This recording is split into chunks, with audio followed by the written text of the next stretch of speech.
Até que ponto a gente se deixa influenciar pelas coisas que a gente assiste na TV?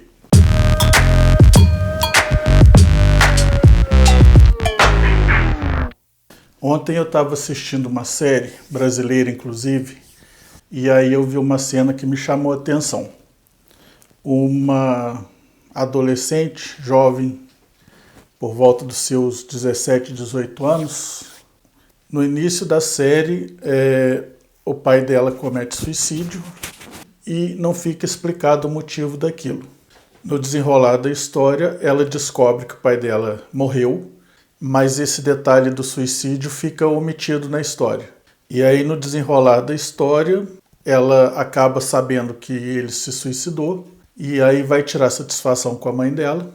E aí foi o que me chamou a atenção. A menina, ela entra em casa, grita com a mãe, pede uma satisfação, chama ela de mentirosa, que é aquele drama de adolescente. Gritos, muitos gritos, porque o drama está no grito. Ela sobe para o quarto dela e deita na cama dela e fica em posição fetal. E foi isso que me chamou a atenção. A dramaturgia ela mostra um comportamento de sofrimento,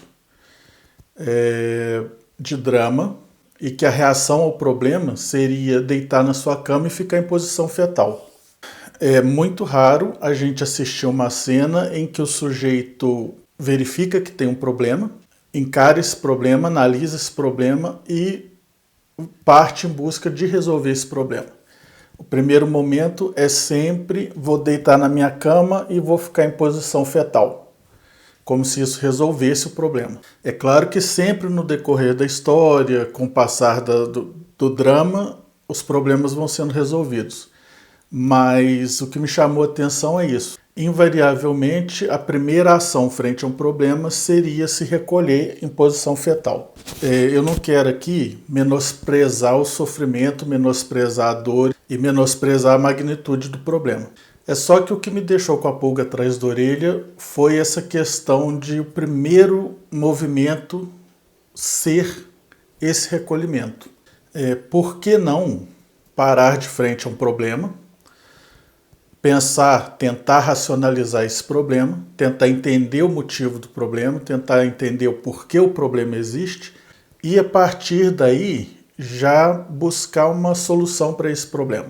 Esse tempo que você gasta chorando, reclamando, ficando deitado no escuro do seu quarto, é um período de luto, é um período de tristeza, é um período de dor, mas até que ponto a gente precisa passar por isso? E até que ponto isso influencia os jovens hoje a partirem na solução dos seus problemas?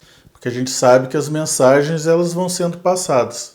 Vamos supor que um jovem pegou e começou a assistir esse episódio e aí na hora que a menina está lá no quarto dela deitada, por algum motivo qualquer que seja, ou acaba a luz na região, ou cai a internet, ou qualquer coisa que não venha ao caso motivo, mas por algum motivo, nesse ponto, a pessoa para de assistir. A mensagem que foi passada é: tive um problema, gritei bastante, extravasei a minha dor, independente de quem esteja em volta e quem possa ser magoado, e fui para o meu quarto ficar em posição fetal. Se essa é a mensagem que é passada, na cabeça desse jovem que está assistindo e só assistiu até esse ponto, essa é a mensagem que fica.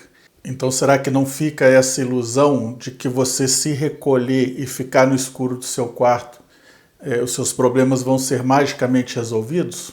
Por que a teledramaturgia ela passa por esse drama, por esse sofrimento e por essa coisa de ficar remoendo o problema? Porque isso vai estender a história e vai dar uma certa audiência. Na vida prática, será que não é mais interessante você já identificar e partir para a solução do problema? Aí vem a questão, mas a minha personalidade. Tudo bem, mas aí a sua personalidade, ela carrega toda a informação que você recebe desde que você estava na barriga da sua mãe. E a sua personalidade, ela foi se formando com o tempo. E nessa formação, com certeza, você assistiu muitos dramas no meio do caminho. Involuntariamente, sem um senso crítico de parar e pensar, eu quero assistir isso, as coisas vão sendo jogadas para a gente quando a gente é adolescente. E a gente vai consumindo aquilo. e aquilo vai ficando registrado na nossa mente. Será que não convém a gente começar a olhar para o nosso comportamento e tentar fazer um paralelo com o que acontece nos dramas que a gente assiste ou assistiu durante a vida? Será que não seria interessante a gente repensar a nossa forma de lidar com as situações do dia a dia? Será que a minha reação aos problemas hoje poderiam ser diferentes e trazer um resultado melhor? E aí, assistindo a série, eu fiquei me questionando sobre isso. Outra coisa que me chamou a atenção é como essa questão do drama é tratada até com certo descaso. Porque no mesmo episódio, a menina grita, esbraveja, magoa a mãe e poucos minutos depois ela já está se comportando como se aquilo tivesse sido apagado, como se tivesse passado uma borracha naquele episódio. Como que isso está influenciando a nossa cabeça em relação às consequências das nossas ações, das nossas atitudes? Os jovens, os adolescentes que estão assistindo um episódio desse, será que não fica depois registrado uma sensação de que eles podem esbravejar e ofender e gritar sem se preocupar com o sentimento do outro, como isso afeta o outro?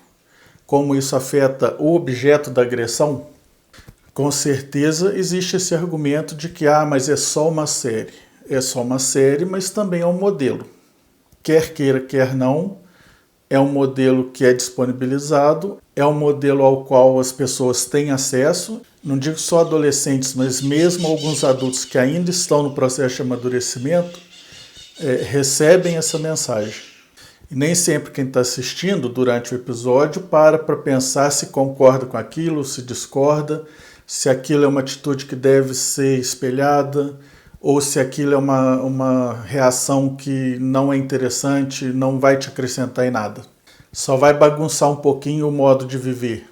Tem um livro que se chama Poliana, e que até virou novela, e que a protagonista do livro, ela joga o jogo do contente, o jogo do feliz, não lembro bem, que consiste em você tirar uma coisa boa de tudo que acontece na sua vida, mesmo que seja ruim o acontecimento. Então o jogo é o seguinte, tudo que acontece com você, você procura uma coisa boa naquilo ali. Por que eu estou trazendo esse exemplo? Porque esse jogo do contente, ele pode me levar por um caminho de otimismo, no qual eu vou extrair uma coisa boa de tudo que acontece comigo, mesmo que seja uma situação ruim, mas ao mesmo tempo ele pode me deixar um pouco alienado também, me fazendo acreditar que tudo vai dar certo e que então eu não preciso me preocupar com o que vai acontecer, ou não preciso me preocupar com como eu vou me comportar, não preciso me preocupar com amanhã, porque sempre vai ter um lado bom na história. E aí o meu questionamento desse episódio, dessa série que eu assisti ontem, é como é que a gente está assistindo as coisas que se apresentam para a gente? A gente está transferindo aquela fantasia para a vida real, a gente está pegando aquilo, digerindo e aplicando na nossa vida. E aí o questionamento que ficou para mim foi esse. Como que a gente está reagindo, como que a gente está processando aquilo que é entregue na programação no nosso dia a dia? Será que eu estou só pegando aquele modelo e transferindo para a minha vida? Será que eu estou pegando aquele modelo, processando, avaliando coisas que eu acho que tem sentido, que tem fundamento, separando daquelas coisas que não levam a lugar nenhum, que são comportamentos que não têm sentido de serem repetidos? Ou será ainda que eu estou olhando para aquilo e falar, isso aí é só na fantasia, isso não acontece na vida real? Tem uma coisa que eu falo para as crianças da minha família, todas as crianças, desde que elas entendem o que eu estou falando, eu já falo com elas dessa maneira, tentando mostrar para elas que você tem que olhar para o problema e tentar resolver. Criança vai ter sempre um problema que para o adulto pode parecer besteira, mas que para ela naquele momento é a pior coisa do mundo. Ou vai ser um machucado no joelho porque ela correu e caiu e ralou o joelho, ou vai ser um brinquedo que ela queria, mas estava brincando com outra criança e outra criança pegou aquele brinquedo antes, ou vai ser alguma coisa que ela queria na prateleira do supermercado e aí não deu para comprar aquilo naquela hora. A criança vai ter sempre um problema que vai desencadear num choro. O que eu digo para elas depois de tentar acalmar é que chorar não vai resolver o problema. Vamos ver o que está acontecendo e ver como que a gente pode tentar resolver isso.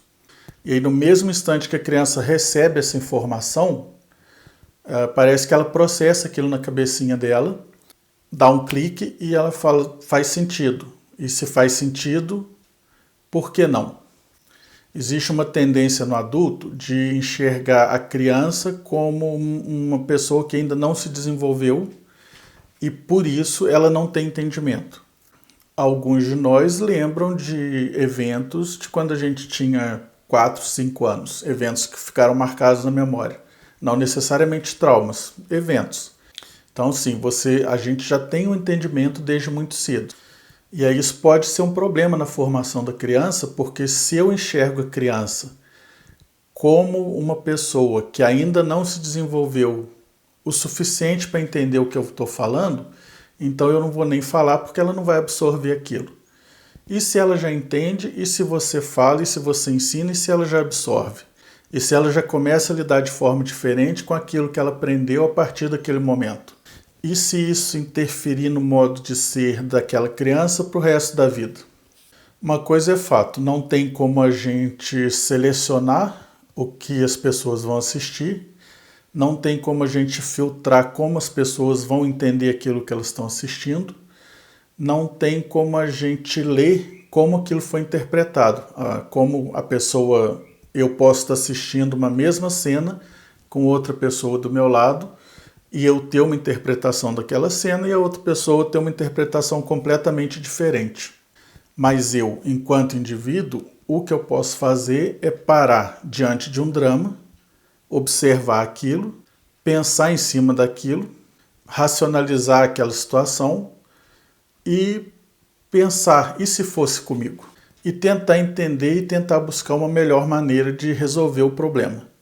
Do mesmo jeito que eu aprendo a desenvolver uma técnica de pintura, ou a tocar um instrumento, ou a praticar um esporte, ou desenvolver um projeto de marcenaria, eu posso também estar desenvolvendo um senso crítico em cima daquelas coisas que eu assisto, que eu tenho acesso, que seriam momentos de lazer, momentos para relaxar e tirar os problemas da cabeça, e perceber que nem tudo que passa na tela vale a pena ser levado para o dia a dia.